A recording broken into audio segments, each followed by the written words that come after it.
Welcome everyone to the CIAC meeting. This is a continuation of our cost estimating discussion that we started last meeting. I think we had a really great meeting, and I'm sure we'll have another very robust discussion today.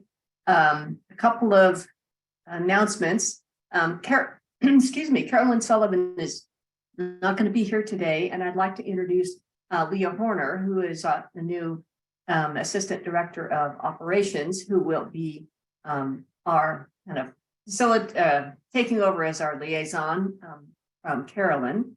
So I might just turn it over to Leah for just say welcome and a little bit about yourself.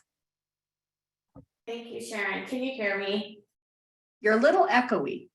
Oh, I'm in this space where only like 3/4 of my equipment works at the same time. So I'm not sure. I think you can make it work. It's just a little echoey, that's all. Okay.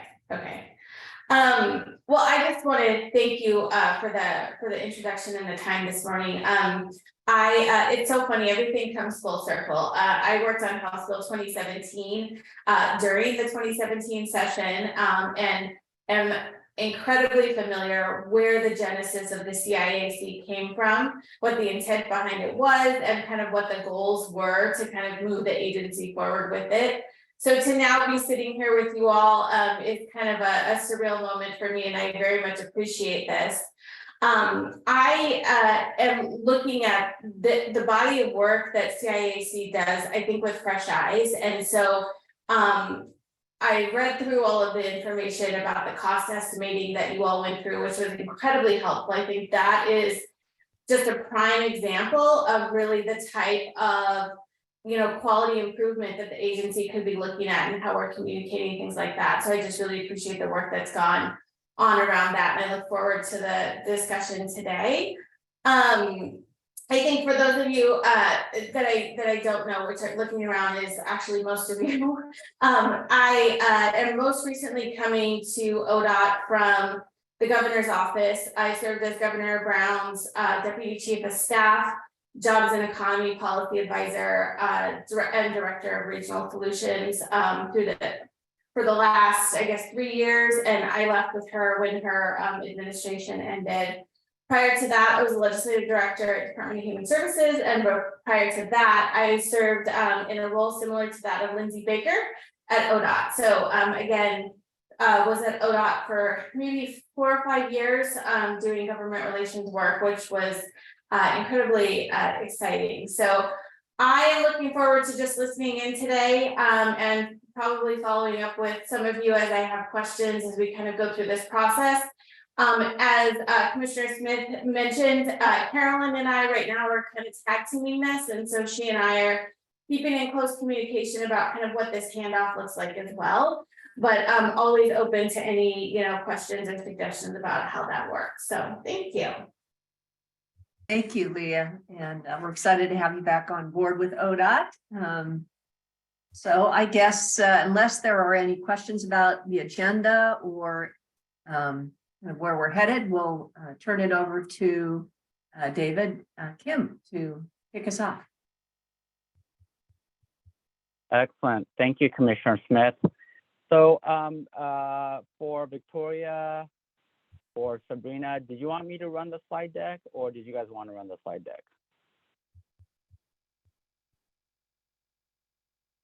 I have it ready to go, David, or you're welcome to.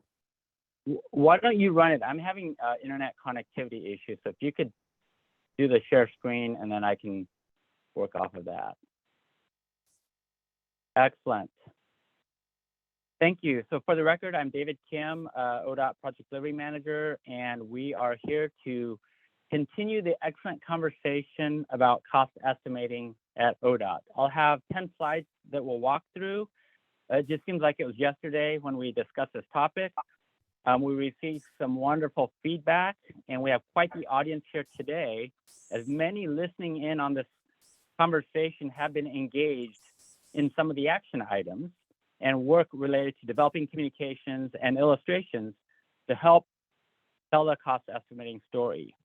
We'll provide a brief update from the action items from the last meeting, and then proceed with finishing out what was prepared for last month related to market conditions. Then we'll dive into some of the dynamics of budgets and cost estimates. We have Jeff Flowers on the line as well, and those requirements of having to be fiscally constrained.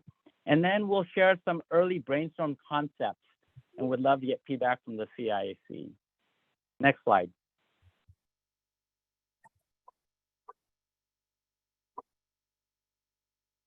So these were the action items, and we do have brief updates.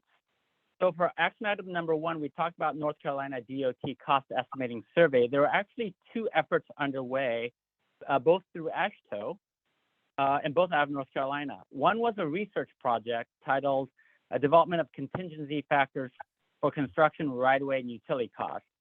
And this was a research effort that resulted in a 111-page report. ODOT participated in that research effort, and they evaluated how other DOTs were accounting for inflation as it related to their STIP project estimates. They identified that state DOTs use different cost estimating methodologies to determine contingency and inflation, some of the things that we've talked about before. Some DOTs use risk-based cost estimating, and other DOTs go with the contingency factors. And there are a lot of similarities with tools that we use in Oregon, such as risk registers and phase gates or check-in points. So that was one effort. We'll make that report available to the CIAC. Again, it's a 111-page report. I would just encourage the committee members to review the executive summary. The other effort, North Carolina DOT did issue a survey, and we just received the results this week. So what we wanted to do is provide a summary document for this committee of the results of that survey. So we'll do some follow-up to ensure that that information is made available. For action item number 2, it was about communications and telling that story. So what we've done is, since the last meeting, we've assembled a team comprising of cost estimating subject matter experts and communications professionals to brainstorm some ideas for how to better communicate how ODOT does cost estimating. And we'll have some examples and concepts to share later in this presentation. For action item number 3, we know that cost estimating data is critical information that we need to capture, but absent any type of system, it was extremely difficult for us to go back and look at some of the projects that were identified in the articles to capture that cost progression and the narratives. On the flip side, for construction, we do have systems in place today to capture that cost estimating data, from budgets to contract change orders. We even have a transparency and accountability website that publishes that information, and it's made available to the public. We are working on an interim system called our TPMS, the Transportation Project Management System, that we hope will standardize and capture data such as cost estimating, and eventually automate that data so we can capture costs, risk, change, to enable us to generate reports, improve transparency, accountability, performance measures, and tell the story, where today we don't have that capability. For action item number 4, the cost progression piece. David, can I stop you Yes. there for just let's have a discussion about that. I understand the challenges of not having the tracking and the cost estimating to tell the story completely, but I'm still concerned about some of the stories that are out there, particularly as it relates to Rose Quarter and the bridge project, where there's been articles saying, that we blew the estimation and now it's 3 and 4 and 5 times more. And even if we don't have great data, I still think we need to be able to tell the story, because unless we correct it, that's what everybody's going to think. And so maybe if there's a way to tell it qualitatively rather than quantitatively, I know that goes against the grain of engineers, but I think we need to. Yeah, you gotta dumb it down for people like me who don't understand numbers. And I mean, you got to sort of think in like sound bites, like if something's going to get picked, like how can I tweet this out in 1 sentence or 2 sentences? Like like how can I capture the essence of this? And I know that it's like it's one of the soft skills like marketing and comms, but it's really important in this case, I think. Yeah, Amber, did you have some thoughts on it also?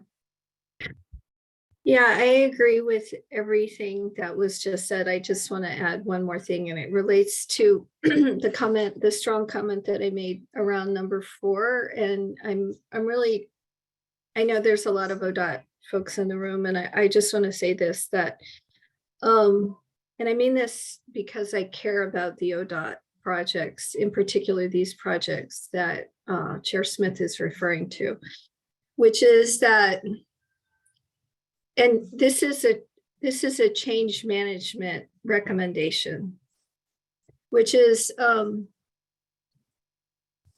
ODOT is not used to seeing itself as also having a significant communication marketing role with regard to the work that you do.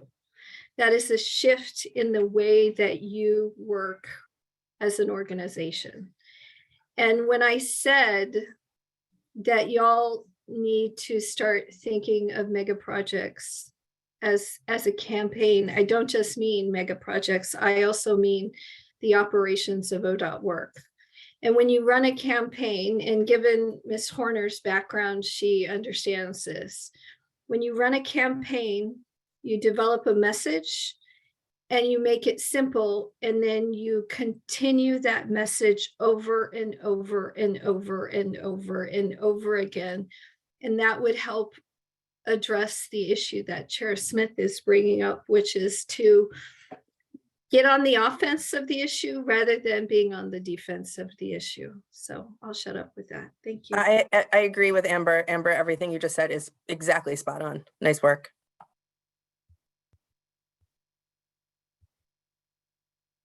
I think, we can come back to this topic because I don't want to derail, what we're talking about, but I don't think we can just let those 2 mega projects go unaddressed, even if we don't have the best data in the world. So back to you, David. Thank you, Commissioner Smith. The nice thing about Rose Quarter and IBR is we're in the middle of it now, right? And I think as we will show in the later slides, there are going to be opportunities. In fact, after the last meeting, I reached out to ODOT Region 1 to have a conversation about the Arrow Powell project. And can we capture the cost estimating story of that project? That project's about to go to bid here in the next couple of months. And when it goes to bid, it's going to be interesting to see how the costs come in, but that's gone through a lot of change. We added a City of Portland Water Bureau water line replacement, which caused the project cost to go up. But there's a positive story there that we're leveraging and making efficient use of taxpayer dollars by doing it all at once versus putting down brand new pavement only to tear it up again. And so I think the beauty is with the projects that are underway today, we're living it. And how do we take advantage of the data that's out there, the rich data that's out there, to augment that with a narrative and, to Amber's point, be proactive with it. And I think we'll have more conversations in the latter slides with the illustrations.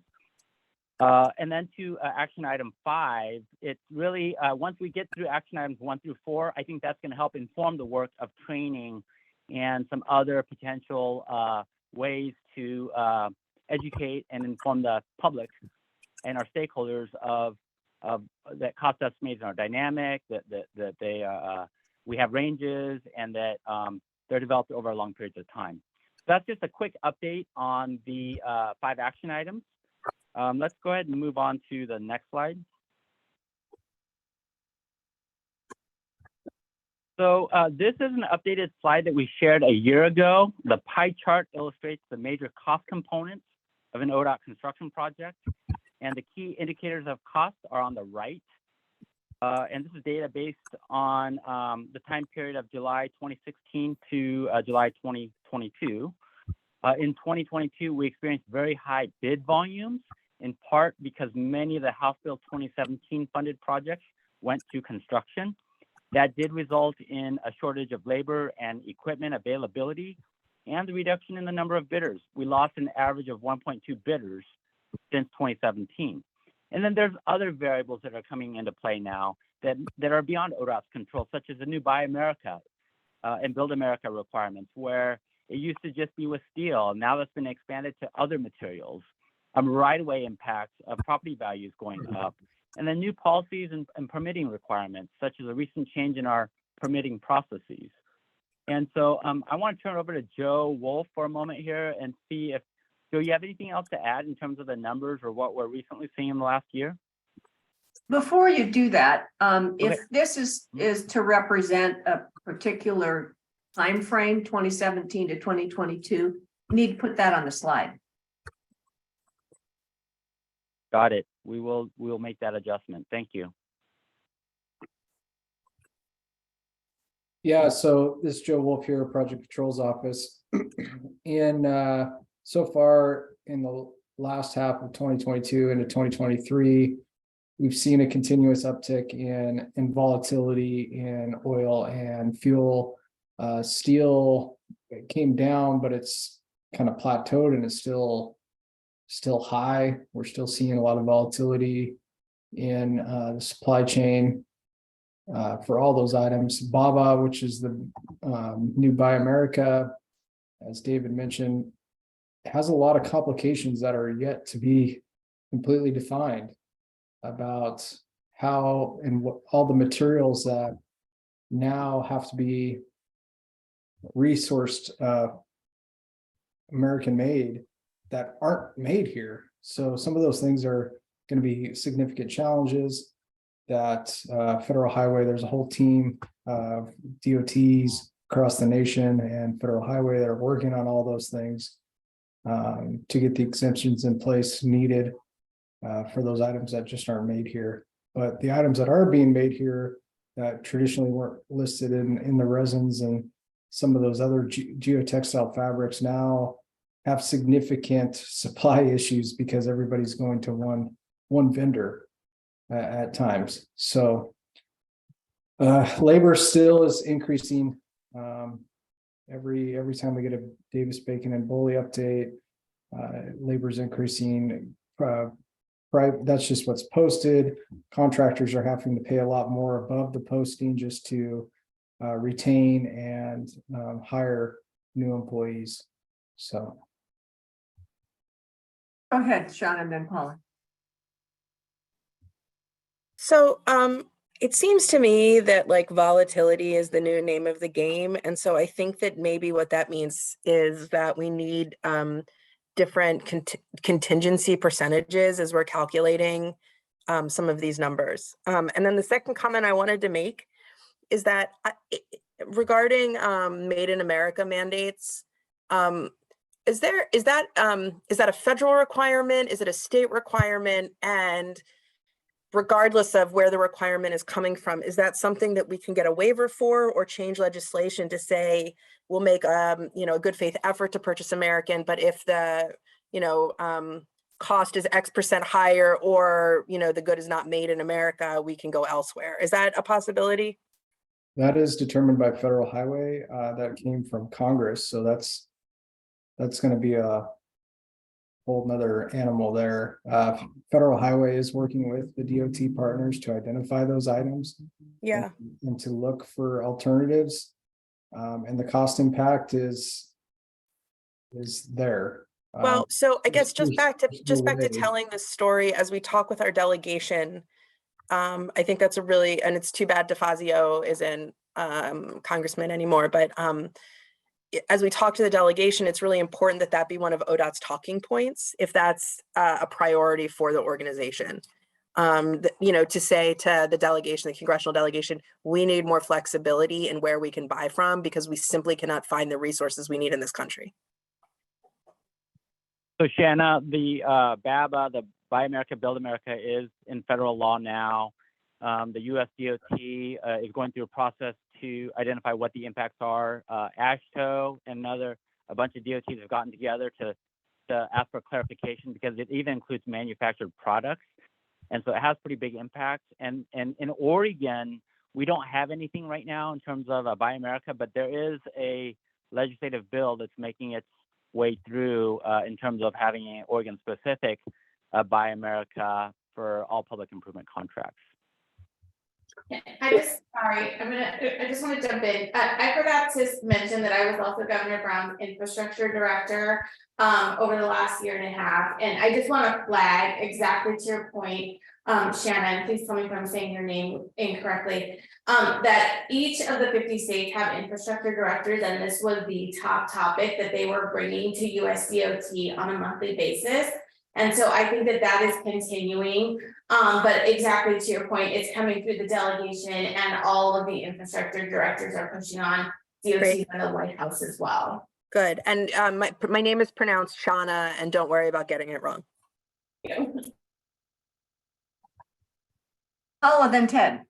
Well, I forgot what what I was going to ask because I got all caught up in the Buy America conversation. It's a big deal, and everybody nationally is working on it. There are some decisions and rules still yet to be made. Not all of them are in Federal Highway's hands. There's a Buy America office that is making decisions on behalf of the administration. So it is complex, but I do think we need to be able to talk about it and why there's uncertainty. I remembered my question. Is ODOT in your contracts allowing for materials escalation increases like with asphalt and steel inside your contracts if they happen mid-contract? Do you have a provision where you're allowing that? So Paula, if the project was advertised with a asphalt, an oil escalation, a fuel escalation, and a steel escalation, then they're allowed by contract to be paid. And what I mean by that is that we have triggers that will turn on due to the size of the project when oil escalation would be applied and what fuel escalation and what items apply for steel escalation. Oil and fuel are mandatory. If they're in the project, they are escalated and de-escalated based off the indices. Steel escalation is available to the contractor, and they have to notify us if they're going to participate in that escalation prior to, I think it's within 7 days after notice to proceed.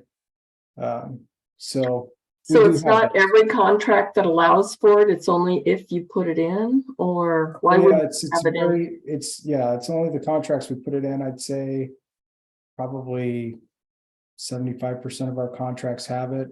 It's based off of volume, meaning if you have a 1 year paving project that's only like, going to take you a couple of weeks, we won't have an oil component in there because it's such a short duration and there's not much volatility in that bid. It's mostly shows up in our projects that are multi-season. Okay.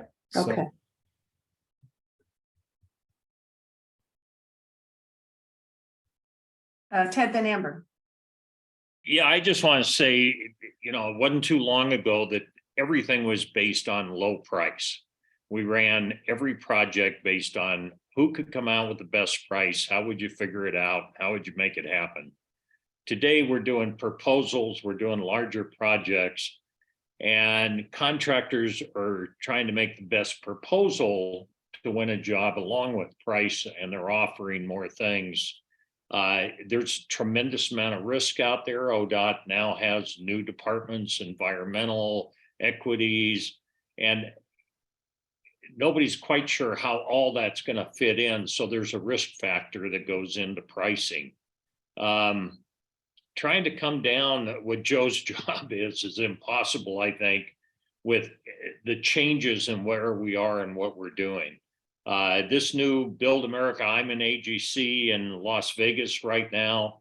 They're meeting as I speak on this issue, and we've probably had 6 meetings here in the last few days based on the Buy America, how we're going to do it, what we're going to do, how are we going to get this material. And much of this material was things that our government helped other countries build to give them an economic base, something to build, and took it out of our country. And now we're trying to get it back. So there's a lot of politics involved in all of this, but it's being worked on by kind of everybody. And it's a bit of a stumbling block, but it creates risk and it creates more cost to ODOT.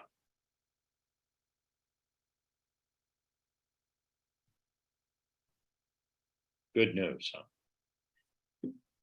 Go ahead, Amber. So I just want to offer a different perspective on this slide. I mean, I think I said this in the previous meeting. You all are doing a fabulous job. And I am, pushing you a little bit to see yourselves differently. And so, like, for example, this slide, it presumes that you are explaining the content in this slide in order for me to understand it. So, for example, the content on the left, bid volumes, drive equipment and labor, blah, blah, blah, blah, blah. So what I think I heard somebody say is that what's happening is that there are so many bids on other things that it's resulting in a lack of availability that's driving up costs or something like that. And so, like the top line, you have to look at these things in a different way, which is, how can you tell a story in a visual way to enable the reader to walk away with the story? So for me, it's cost escalation factors, labor shortage, increase in fuel and equipment costs, material cost escalations, those kinds of things. I'm just trying to get you to think of it in a different way, because if you hadn't told me the one thing that you just explained around the bid volume, based on my just reading it right now, I wouldn't have gotten that. Go ahead, Joe. I just wanted to go back to Shauna, one of Shauna's comments about contingency profiles, and Zach Davis is in the room too. He's our value engineer and risk program manager and engineer. And, we've been looking at a CCI construction cost index that looks more precisely at Oregon. So we're looking at putting that together. But I want to bring that back to a question. I don't think you were here last one, Shauna, is what does cost estimating success look like to the CIAC and to the executive team? And what I mean by that is that we could develop risk profiles and contingency profiles that would pad our budgets, in other words, right, to where we could always have the funds available to deliver the project. The problem is we're not going to have that many projects in development to go, meaning we'll have all this money sitting in this fund and we'll have no way to spend it, because the projects, if you have a contingency on every project of 30%, not every project is going to trigger all those contingencies, right? And so you got to spend that money. So we could develop a program that looks very high in contingency base. We're just not going to have that many projects in development.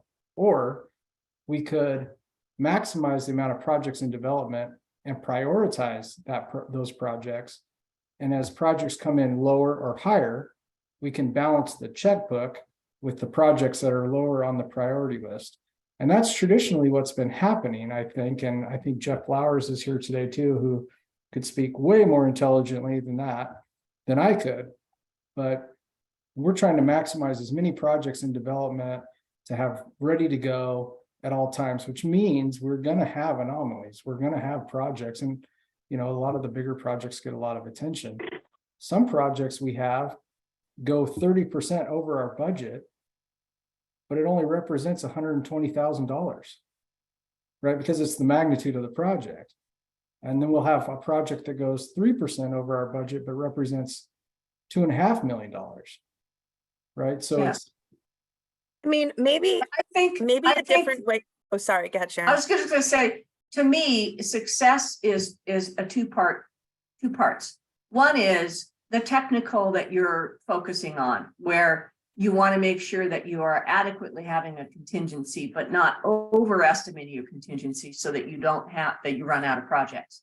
That's just the internal technical part that you are doing a great job of achieving. I think what the committee is looking for is a second lens to look at it in terms of how are we telling the story to the community in a way that is understandable so that we don't end up having stories like Rose Quarter is now 5 times what the project was estimated to be, right? So I think it's a two-pronged, in my opinion. Shauna, go ahead. Oh, yeah, I was actually going to say something similar to that, which was, I think that there's a way to look at a portfolio of projects and put it through a political lens and say these are going to be the top 10 or the top 5 that are going to catch headlines. And therefore, we need to think about estimating a little bit differently to avoid those negative headlines. And for the rest of them, if it's $120,000 project because we're putting in ADA compliant ramps, okay, that's not going to be a huge, that's not going to grab headlines, but I mean, I sort of work in the transportation sector, but I come from a government affairs background. I could tell you that anything to do with the Rose Quarter is going to be contentious. So I think we can kind of put it through a political, pragmatic PR lens and say all right, these are the ones we need to really develop a campaign for, a story for, and think about our contingency risk profiles a little bit differently so that we don't end up in a negative light in the press. And for me, that's what success looks like, in addition to kind of balancing the budget as you discussed, Joe. Yeah, and I'm glad you guys bring that up because we brought up an example in the last one, and I don't want to hash on it too long, but we get ourselves in trouble when legislator asks us about a project in 4 days, right? Give us a price in 4 days. And I gave the example the last time that just recently happened.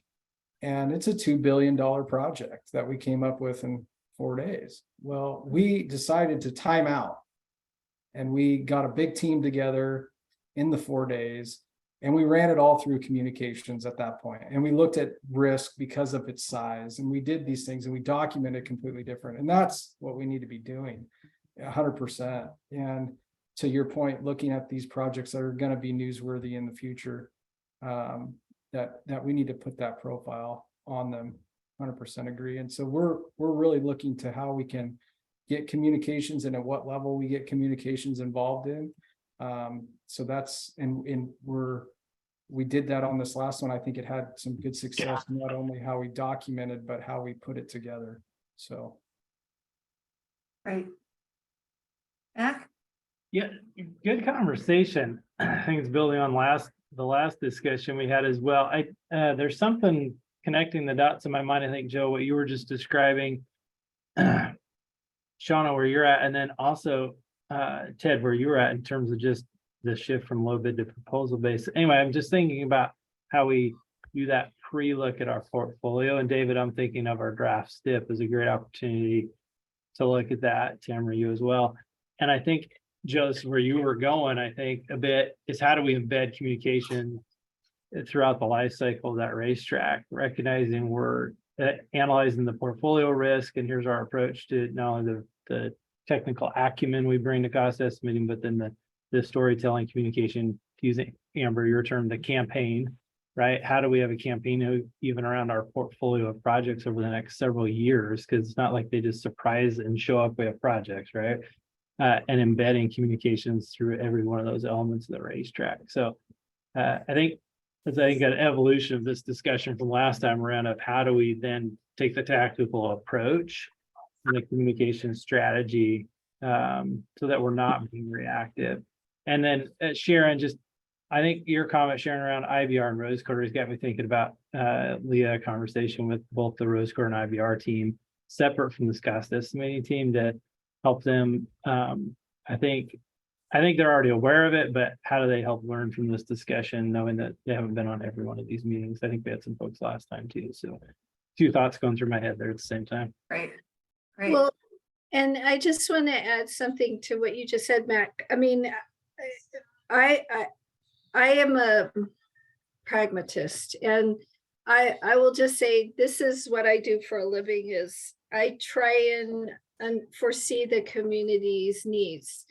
And I will say, and I'm saying this to my fellow CIAC members and other leaders that are watching this, no one could have foreseen the need from the community on this one. There was such significant need, and ODOT answered. ODOT stepped up to the plate. So I'm just saying that part of the other story is ODOT's a different agency now, and they're listening. And that's a success story. Like, I know. That is a It huge success story. success that ODOT should be trumpeting. That's like, Exactly. hey, Exactly. we scoped a project, then we talked to the community Exactly. spoke up, we listened, we adjusted our scope. That has an impact on price, understandably, but more importantly, the community is now doing this with us hand in hand. And we're better meeting the community's needs. Exactly. And that's why I recommend, Mac, that you get in front of the issue in the way Shauna just described it. Okay. I like it. Yeah, David, continue on. Okay, so some challenges that we see in the near future, where there's just a lot of uncertainty, is going to be the application of project labor agreements and community workforce agreements on the labor piece of it, as well as potentially the subcontractor piece of it in terms of the reception that the industry will have with these new requirements. We're taking the position of there's no net increase, and if there are increases in bids, we'll then through our cost analysis, determine whether that was due to those requirements. And we really appreciate the Commission's approach in piloting these projects and collecting data and information to help inform what a successful program may look like. I just have one other plug. We had a chart in past CIC meetings where we had that table of different improvements that we've made pre and post. We just added communications as another piece to that on the improvements on the cost estimating front. Great. And then David, I have been just having one quick thing. I'm sorry, I'm derailing you today a lot. no, it's good. So you just mentioned we have upcoming project labor agreement efforts, and that these could become challenging. Those are a prime example of we've got to get communications in and tell the story ahead of time, because they are very political. Right? We need to have a strategy for those. And I'll just add, David, just sorry, which is, I highly recommend someone that understands the various viewpoints, basically do an op-ed prep meeting with you so that you can prepare for what the questions you're going to get and what the responses are going to be before you ever do anything publicly. And I think this is something that definitely needs to have communications team working on. I mean, the way it rolled out was a little bit of fits and starts. And so we know what can happen. And this is a really good example of we need to have a plan in place ahead of it.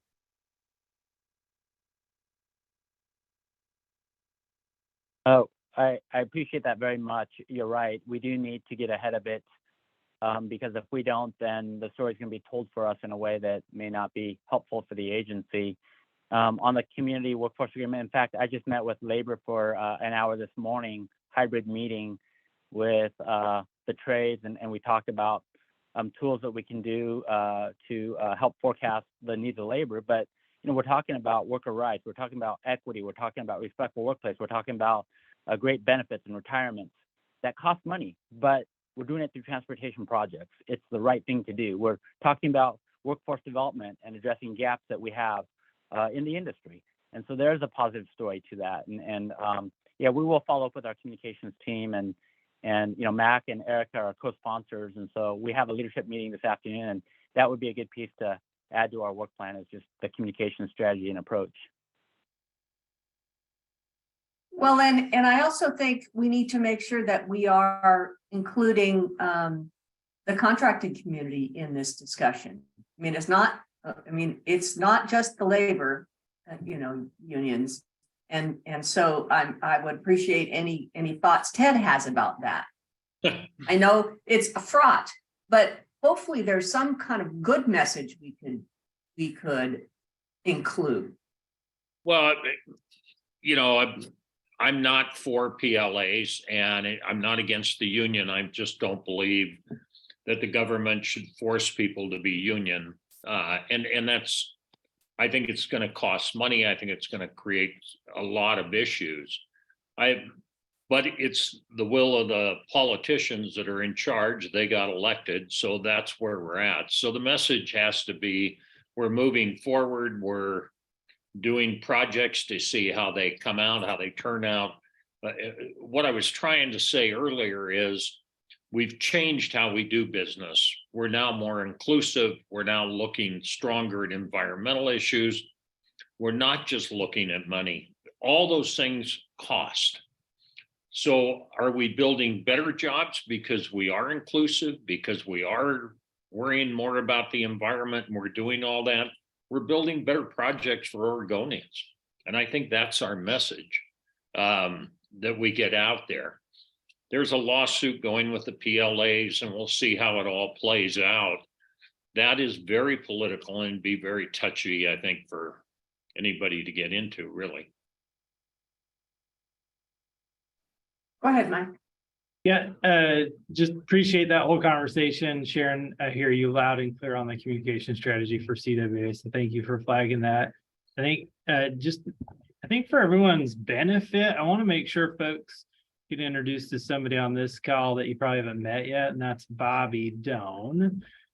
So we keep saying communications. So Bobby joined us about 4 months ago as our delivery and operations strategic communications and initiatives manager. So Bobby and her team have been doing tremendous work in how we tell our story, especially around maintenance and operations and our budget challenges right now, but in so many other places. And so I didn't want that to be hidden. So when we say communications, Bobby and her team are very much involved in this conversation and engaged and also listening. So we hadn't had an opportunity to make that introduction. I felt kind of weird that we kept saying comms and Bobby's right there on the call listening. So yeah, I just wanted to make that introduction because it's not this nebulous thing. We are putting intentionality to it for sure. Thank you, Bobby. Welcome. We appreciate you being here. And I don't know if you have any thoughts or comments. We'd love to hear from you if you do. Thank you. I appreciate it. And thank you, Mac, for the introduction. I felt a little lurky in the shadows. I did join for the last meeting, and I have to say that as a communications professional, it was immensely validating. I felt like I was, screaming out preach, and yes, that because we have to be able to message on all the things and all the ways. That being said, I do think that there's some pretty fundamental pieces that we're already looking at as the work group, not only for cost estimating, but in other areas as well. In how can we really look at the process, the operational side of the house, whether that's the racetrack or whatever that might be, to make sure that those stops and pauses along the way where communications needs to be considered and embedded happen, so that it's not at the end of the day we're reacting or trying to help correct and adjust, but are better positioned to say, hey, this is not going to go over well if it's like this. And so if this is the end all be all, we have to be able to speak to it, and we got to get in front of it.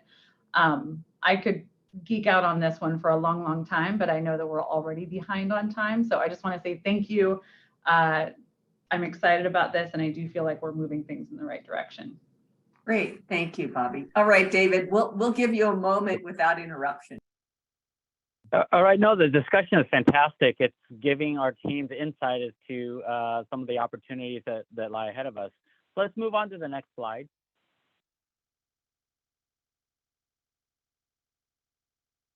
So this is a good illustration of our STIP from a fiscal perspective. that we have projects on one side and actual budgets on the other side that they need to match. And that's the fiscal constraint. At the August CIAC last year, we did have conversations about ODOT's approach to addressing funding shortfalls on STIP projects. You know, we would either reduce the scope or pull funds from other projects, and we just had that conversation now. One thing that we're going to pilot for the 24-27 STIP is to not program the construction phase for those projects all at once, but to create a bucket by program. So we'll have a preservation bucket and a bridge bucket as an example. And then as we get to say 50% design, we'll have a better idea of what those costs are going to be. And then we'll do STIP amendments to add the construction phase. We expect this approach will reduce administrative processes for multiple STIP amendments, but more, it will allow the agency to better adapt to the fluctuations and volatility in project costs due to factors beyond ODOT's control, per the last slide. I think a good analogy would be, rather than write checks for every project now for the next 4 years, we wait until we have certainty through the project development process, and then we write the check that say 60% design or 70% design. We're going to try it out. In some ways, it does get to a first come, first serve, as those early projects will likely be the ones that would get those funds, but it does give us more, again, adaptability on an approach. And I'll stop there. David, a quick question on Abernathy Bridge. Kiewit came in, their price was high. ODOT sat down with Kiewit, really talked through the project, found a lot of cuts that could be made in working with the contractor and with ODOT. Is that something you're going to continue to do on projects and try to better the money available then? That was really a unique approach that ODOT took, and I think it was because of the magnitude of the difference of roughly $100 million. And so I think it will depend on the size of the project. The other piece was that was a multi-parameter approach, meaning we did kind of a qualifications based and cost. And so I don't know that we have the ability to do that in low bid, but it is a tool in the toolbox that we have now used once and potentially could use in the future. Well, I can tell you in bidding work, there's been many projects that we've had issues, and we as a contractor call and we're told bid it the way you see it. And then it goes into contract. Nobody wants to change it because of time constraints getting it done. But there's a lot of money to be saved in just to sit down to walk through that. And I think it would pay huge dividends for ODOT to sit with contractors immediately after a bid and say, where are the things we can save? What can we do? And see how we come out. Yeah, this is Joe. I'm going to weigh in here. So and Zach can speak up if he's in here. Zach's done a great job of trying to ramp up constructability reviews before the project is bid with risk assessments to try and vet that out. So we have a real good, what are the concerns of the project? What kind of baselines can we change before it gets bid so everybody has the same opportunity? But Zach, I'll let you speak to it and give you some airtime. Yeah, thanks, Joe. Ted, great question. It's something that we've dug into in a couple different ways. First, we've got the constructability review program, which we deploy pre-bid on design bid build projects. And the idea there is to meet with contractors and evaluate project risk and take a look at VE concepts. We also dug into the concept of negotiating with contractors post-bid, but pre-award to see if there's VE concepts that could be rolled into a project before you lock in a contract. That's actually not allowed by federal law, at least that's what I've been told. And another concept that we're looking at proposing is mandatory VE workshop with contractors post-award, but prior to the pre-con meeting. So the idea there is if the contractor has some good ideas, some VE concepts, let's meet early before we get into construction so we can evaluate those and see if they can be integrated into the project delivery. Okay. Yeah, you know as well as I do, the contractors don't like to talk a lot about what they see in a project prior to bid. Especially in an open format, but there are always things, issues that are there, I think that could be worked out. So I think it's just an avenue to look at to save money. And the constructability program is new. It's just been underway for about a year, maybe well underway under Zach's direction.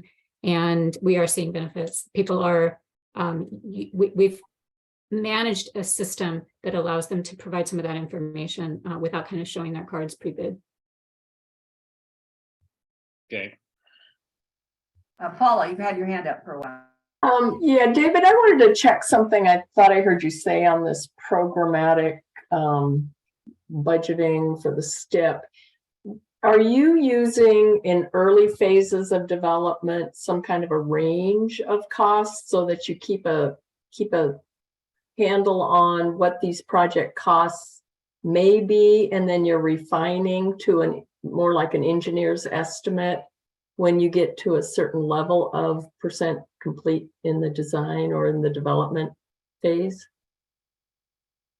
Paula, that's correct. So when we go through the scoping of the STIP, so the draft 24-27 STIP, we're working with each program manager. They have a target, and those projects are scoped for design, right-of-way, utilities, and construction. We get to that 100%. And then what we're doing in the STIP, though, is we're just programming the PE right-of-way and utility phases and putting all the construction dollars in a bucket.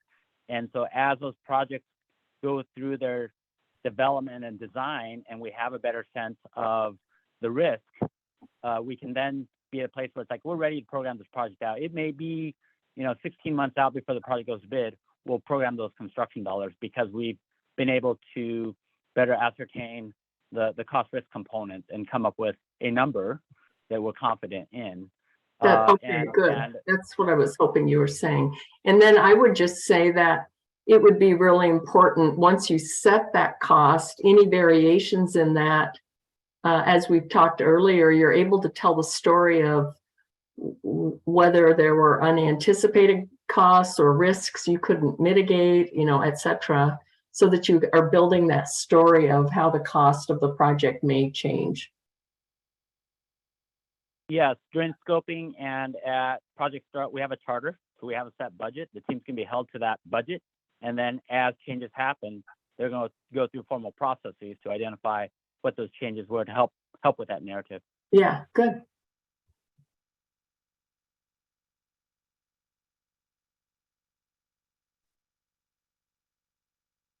Okay, keep going. Great. We'll go to next slide.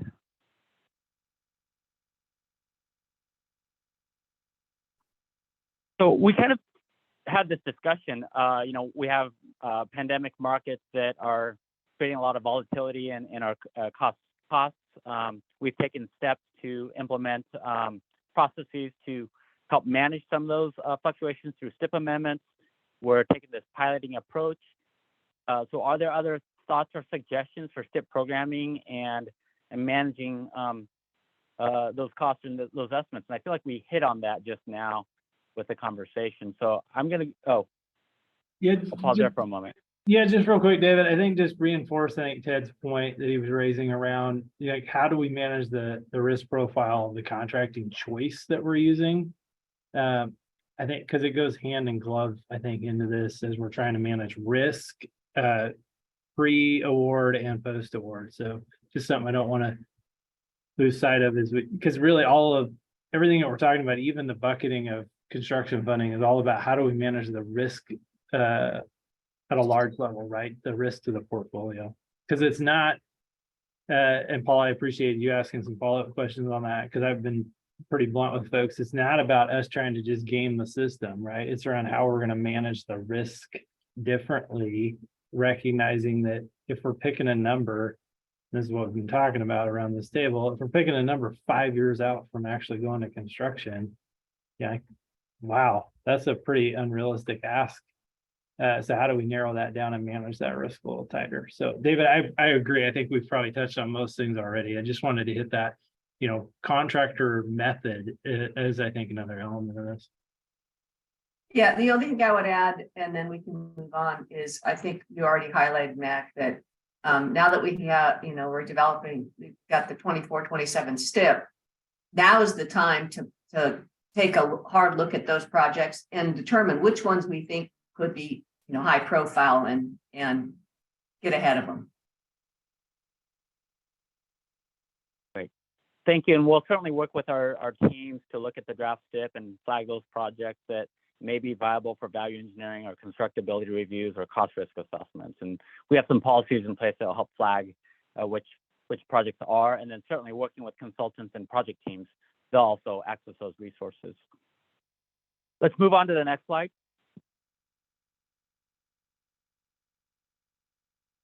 So I want to thank Paula Hammond for sending the illustration on the left. So after the last CIAC meeting, she sent this graphic, and I think it does a good job of reinforcing that cost estimates are in ranges early on, and through time it can be reduced. There's another graphic to the right that we found that from a project management a resource site that kind of has that similar illustration of just order of magnitude ranges. And then as we progress into the bid, that those estimates are much tighter. And so now for the kind of the fun part, next slide. So prior to House Bill 2017, that first row identifies kind of the processes we had in place and the check-in points. And we really just had it at scoping and kind of at PS&E.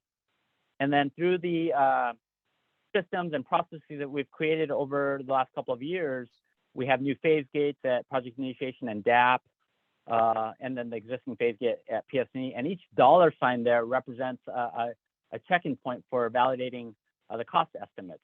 So we have systems in place now and processes to start capturing the cost data. On the horizon here very soon is actual estimation, which will be the system that will actually capture costs and help project teams with cost estimating.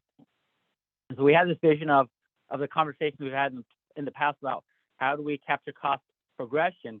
In addition to the numbers, there is a qualitative piece to that, and that's the narrative. And through project charters, through change management processes, through constructability reviews, and all the different tools and programs we have, we're able to help feed that narrative that would augment that estimate. So a quick question for you, David. This slide, who's your audience? Did you prepare that for us, or is that who's intended to review this? I'll So speak. go ahead, Joe. Yeah, this is Joe. This was for internal, discussing how we were going to move from prior to PDII to estimation. And this was developed about a year ago to kind of talk about things, and we're just bringing it forward. Yeah, it needs to be reworked, and I'm not a graphics expert by any means, but I made this thing to talk to about our internal teams about where we're going to start checking things and how PDII is going to work. Great. And the reason I ask that is that if this is intended to be outward facing, there's too many acronyms and there's too much on the slide. And so, just trying to help you think as you develop some of these illustrative tools.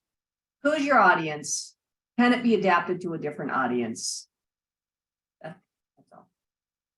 Thank you for that, Commissioner Smith. Yeah, this was really a tool to help with organizational change management and getting our project managers and engineers to understand what the old process was and the new processes and tools and training that we have to offer to help them transition to some of the new requirements and work that we're asking our team to do in order to help with that narrative and capturing those that estimate progression.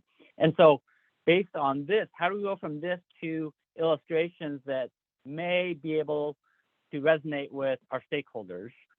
So moving on to the next slide. So this is another conceptualization of how we make cost estimate progression at ODOT based on our processes, systems, and programs we have in place. The illustration demonstrates that cost estimates have a range, They're dynamic and they improve over time.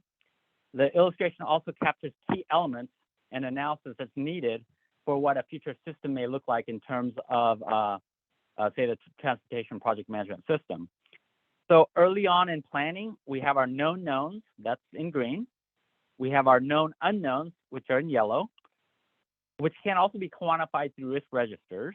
And then we have our unknown unknowns, which we may capture through a contingency factor. But then we also have this cloud of inflation and market conditions and other factors such as scope change that could change the landscape of a project. And then using good judgment, we pick a number. And that's what would be in the green. And as we proceed through the project development phase, the goal is to tighten that range by addressing or mitigating risk and managing costs through different tools, as I outlined there in those bullets.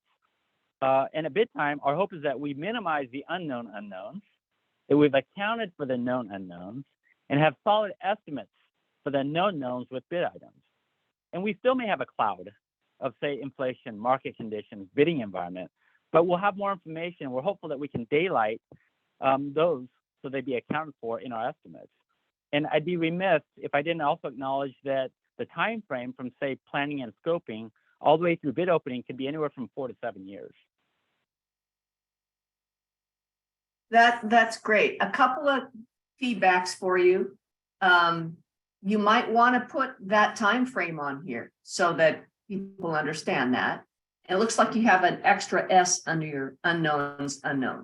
And then we probably need to have a better way to talk about public involvement rather than having it be a cloud, right?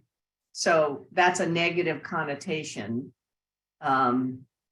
We probably need to figure out how to say it differently so that we aren't saying public involvement is a bad thing.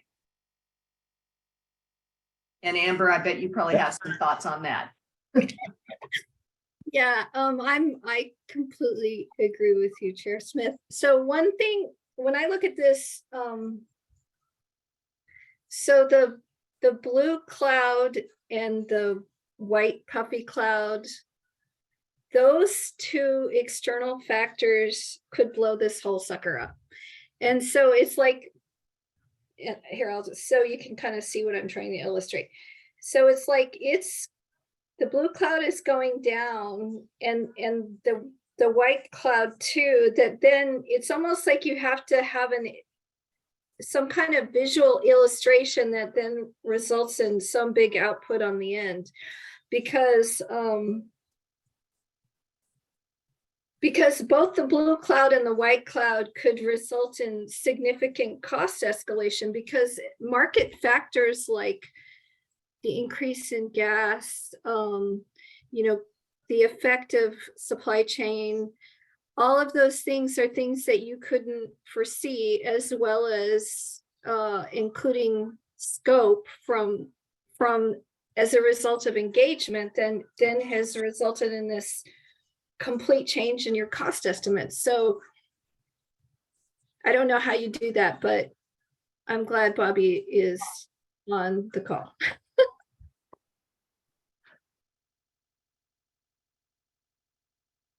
In fact, just right before this meeting, we caught that public involvement piece, Commissioner Smith. We thought maybe we should change that to scope change. I think we'll do that. But this is just a concept, and I think just getting the feedback is going to help inform this new team of other ideas and concepts as we continue to brainstorm different ways to illustrate how we can share the story. No, I think this is a great first step.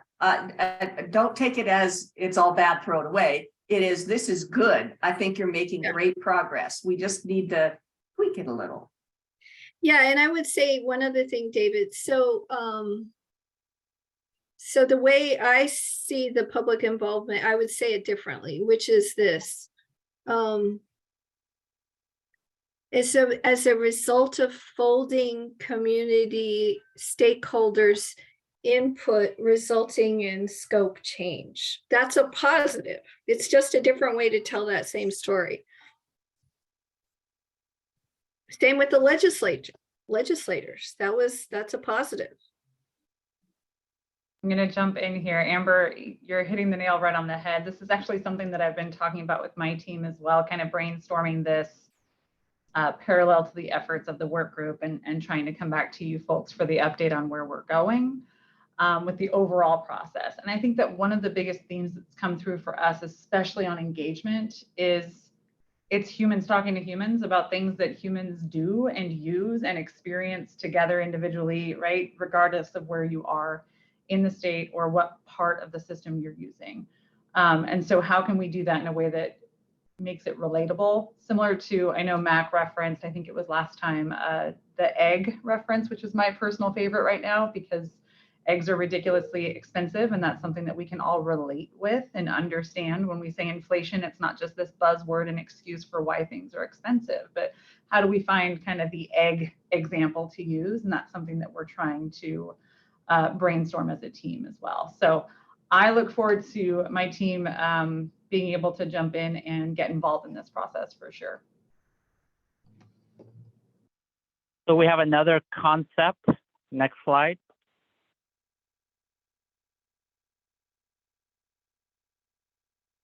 So building off the concepts from the past few slides, there's a software program called Articulate that our team has been exploring to help communicate and educate our stakeholders. This is a little more interactive, and we can provide a demonstration. And so if we can click on that link and see if it opens up.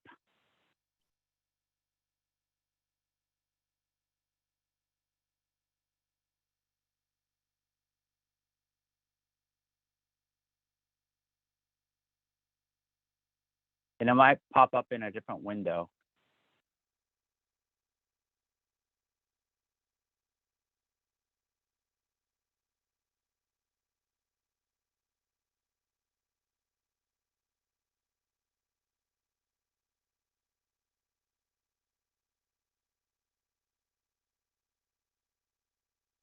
Did that link pop up in a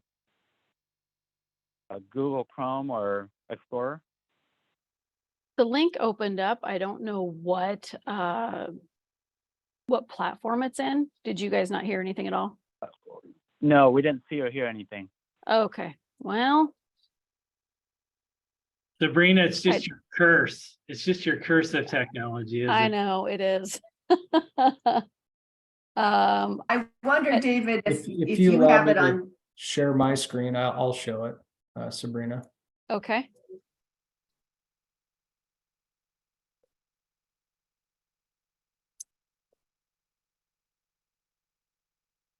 A project's cost estimate is a dynamic picture that comes into focus over time. Select each stage along the road to see how an estimate evolves. So the idea is we're early on here. We don't know, we know we need to build a bridge. We don't know quite everything about it. As we refine our stages, we get more information, we get details about the projects, the constraints start to materialize, we get some involvement, then we find out. So there's a few of these iterations. Bill Gross is on the phone and he's awesome. David, I don't know if you were going to share this one, not too, but this is the other one that we're looking at. Cost estimate is a dynamic picture that comes into focus over time. Move the slider to see how an estimate evolves. The idea is we would list out different things that impact our costs over here at a very high level. And then you could click on those if you wanted further explanation about, well, let's say we said NEPA documentations, or environmental. You could click on this and it could tell you what things get considered or impact our projects at that level and maybe what cost impacts they have. And so as you further go along, different details would show up and you could drill down further. So there's going to be people that only want to look at it at a very high level. And there's people that are going to want to look at things that impact our projects, that could impact our projects at different stages. So these were some visual concepts. Go ahead, Amber. So I think you're doing such a fabulous job. I just want to really encourage this. I know this is probably controversial, but I'll suggest it because I really care about ODOT's work. Because I love the details, and I love transportation policy and the technical components of building a project, constructing a project. And I just really want to encourage you to not talk to yourself. We care about the NEPA. What does the NEPA blah, blah, blah mean? And what is the constructability blah, blah, blah mean? That's what I care about. I care about all those details. But where we're getting hammered is translating the great things that you do to the broader public who doesn't understand what is an EA, what is an EIS, and why, if we moved from an EA to an EIS, would it not result in a change? I mean, if we can't get a simple concept like that across, that should illustrate that we have to break it down into a more simple language, not for you, but for others. So, Amber, that's a great segue into the last slide.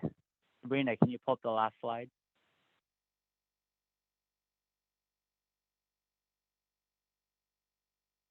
So we're going to have continued conversations regarding what steps ODOT can take to improve STIP project cost estimating communications. And so the question is, who are the audiences we should prioritize for sharing this information? And then how would the CIAC like to be engaged in future conversations as we continue to develop these different tools and illustrations?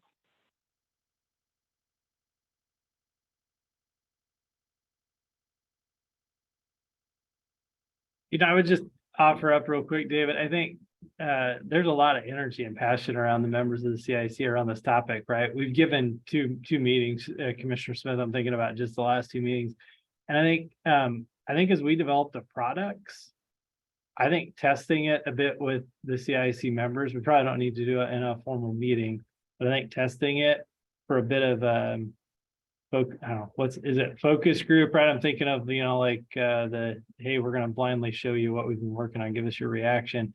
I think that's one that immediately comes to my mind, because I think this group serves as a great proxy for how well-informed folks might be looking at this. And I think, Amber, to your point, my third grader, I can't wait till he's a fourth grader next year, because he's our audience, right?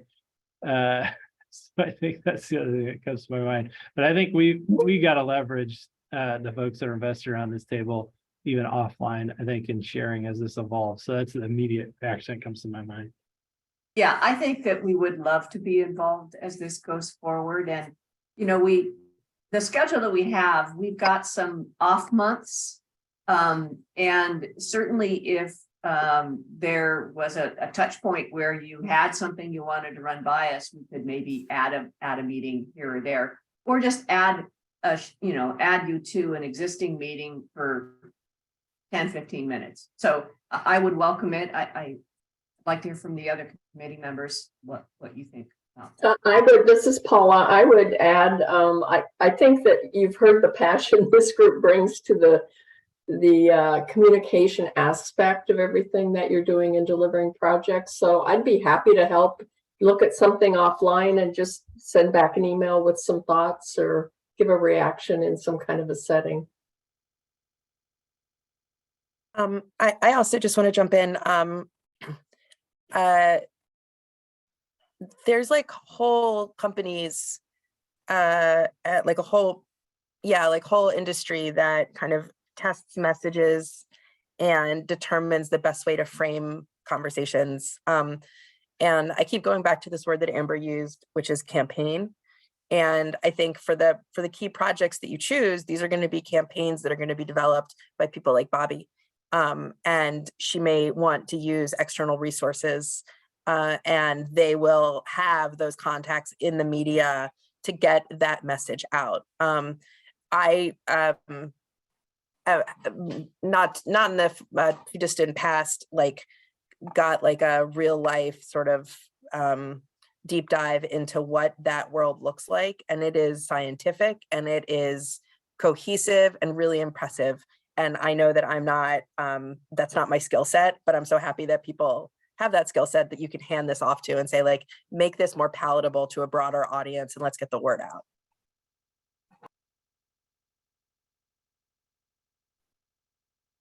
Yeah, I will just echo what Shauna just said. Because I'm stuck on the EIS example. And so that's an example where to me, I'm like a geek. And so I'm like, oh, this is so simple. Like, what do you mean? This is so simple, but obviously it's not so simple. So how do we if we can't communicate something like that, which is actually pretty clear, then we need help. And I am absolutely willing to lend my time to support ODOT in doing this in whatever way you want me to. Well, I think let's, obviously we all are interested in this. Let's be part of your program going forward. I can work with Leah or whoever to fold it into our communications, whether it's a meeting, whether it's offline, maybe take some direction from your team on what would work best in the moment when you have something for us to give you feedback on. Yeah, that's what we'll do is we'll collaborate with Mac and Leah, keep them informed on progress. And then when we feel it's the right time to get feedback either offline or a check-in with status updates on some of the action items that we've completed, maybe we could tag along and be an add-on to another agenda. 10-15 minutes would be great. And I just want to recognize that we have an amazing team. Just in the short 2 or 3 weeks we've had since the last meeting, they've been able to come up this far with concepts, but it's a lot of the feedback and input we got. And I'm thankful for the conversation today because a lot of the key team members are here. They're hearing this from you guys and taking that back to brainstorm some more to say, okay, I heard this, I heard that. How do we transition that into a communication piece that the general public can understand? So really grateful, lots of gold nuggets here for us to take back and digest. Yeah, and I'm just looking at the agenda for the calendar for the rest of the year, and we do have a June meeting where the topic is major projects over 50 million requiring CIAC review and a community workforce agreement update. So that might be an opportunity to add to our agenda if there's, a desire for that.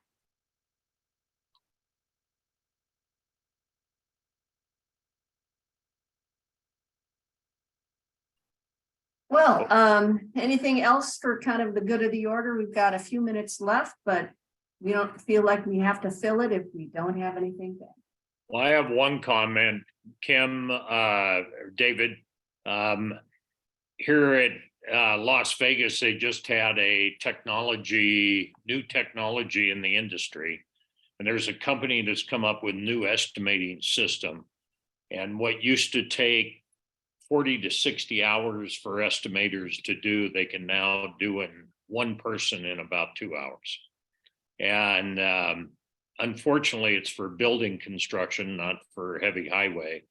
But I talked to the developer and he said they are working heavy highway. They think they're going to be able to really bring something out to us. So you never know. Technology may save the day for us. Chair Smith, ODOT, I just want to say one thing. I know there's been, articles in the newspaper, but I want you to know, as someone that helps agencies change, and I've worked with agencies across the country when I worked for the Obama administration, and I really think you should be proud of the work that you have done. This agency has changed significantly in the last 4 years. And while it is the case that, folks are are, creating these negative articles, that's not real. That's not real. And that's the reason why this group is so passionate about helping you position yourself. So you should really pat yourself on the back. Thanks, Amber. And I'm glad the team is here to listen, to hear you say that. Yeah, I agree. I've seen such great strides, and I think the project estimating team is doing fabulous technical work, and it's moving the agency forward.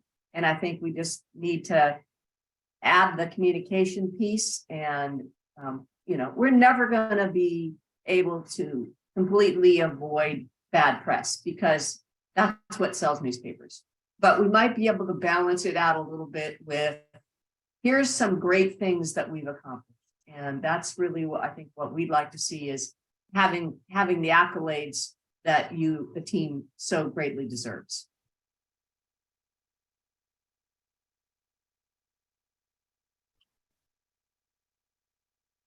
So we have a break. Our next meeting is in May. And unless anybody else has something for the good of the order, we will call it a day. Okay. Thanks so much, everyone. Thank you. Thanks for all your work. Thank you. Nice to see you all.